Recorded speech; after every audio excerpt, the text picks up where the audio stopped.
গল্পটা বুঝি ফুরোচ্ছে না সহসাই। লিওনেল মেসিকে ফুটবলের স্ক্রিপ্ট থেকে ছুঁড়ে ফেলবেন এমন সাধ্যকার। চলতি মৌসুমে শুরুটা ভালো হয়নি ইন্টার মায়ামি ও লিওনেল মেসির। তখনই বিভিন্ন তির্যক মন্তব্য শোনা গিয়েছিল, কিন্তু বল পাই জবাব দিলেন আর্জেন্টাইন মহাতারকা। আগের ম্যাচে করেছিলেন জোড়া গোল, আজকের ম্যাচেও হলো তাই। রোববার সকালে মেসি অবশ্য 2টি অ্যাসিস্টও করেছেন। মেসির জোড়া গোল এবং জোড়া অ্যাসিস্টে কলম্বাসকে 5-1 গোলে উড়িয়ে দিয়েছে মায়ামি। আর এদিন রেকর্ডের পাতাতেও তুলেছেন নিজের নাম। 2018 সালে প্রতিষ্ঠিত এই ক্লাবটির এখন সর্বোচ্চ গোলদাতা মেসি। ইন্টার মায়ামির হয়ে 29 গোল ছিল মেসিরই, আর্জেন্টাইন সতীর্থ গঞ্জালো হিগুয়েইনের। কলম্বাসের বিপক্ষে জোড়া গোল করে তাকে টপকে গেলেন লিওনেল মেসি। এই মুহূর্তে মায়ামির গোলাপি জার্সিতে মেসির গোল সংখ্যা 31টি।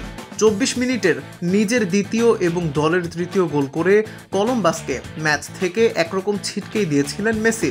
মাঝমাঠ থেকে বুস্কেটসের বাড়ানো বল গোলরক্ষকের মাথার উপর দারুণ এক চিপ করে গোল করেন এলেমটেন।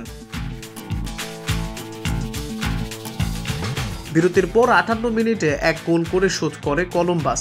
এরপর 64 মিনিটে লুইস সুয়ারেজের গোলে ব্যবধান 4-1-এ নিয়ে যায় মায়ামি।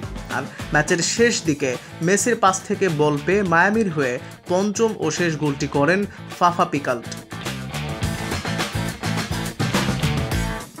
এই জয়ে MLS এর পয়েন্ট তালিকার 3-এ উঠে এসেছে মায়ামি। 18 ম্যাচে 8 জয়, 5 ড্র ও 3 হারে মায়ামির পয়েন্ট এখন 29।